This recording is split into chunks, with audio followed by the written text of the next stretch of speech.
Good day. We're going to look at the magnetic field around a solenoid. So this is many turns of wire put together.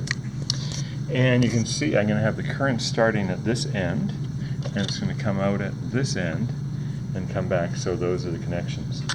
Now in the diagram it makes it look like I have about 8 compasses, but I only have one other hand, one for filming and one for showing. And so what we see is at this end, it helps if I turn it on. So if I turn it on, the red points in that end and points angles in like that, angles like that. So now it's pointing to your left and goes up, and now the red's pointing out at that end. And I just carry it on and I go boom, and now it's parallel to the coil. And we'll be sketching this in a few minutes. But the bottom line is, the magnetic field around a solenoid when we pass current through it becomes like that of a bar magnet.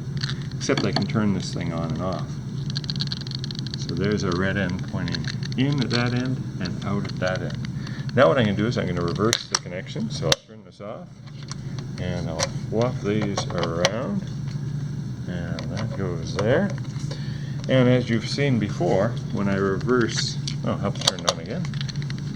When I reverse it, you see now the red points away from this end, points away, and it points towards the other end. So once I know that, if I know the red's pointing away here, that means this is the north end and this is the south end in my second demo. We're only going to sketch it once for a solenoid. And I can actually use the right-hand rule to predict the direction of the magnetic field. And it's one reason I have a basketball hoop under my desk, because we can look at the magnetic field around a current-carrying wire when it's in a coil. But that's the whole point. Solenoid acts like a bar magnet when we pass electricity.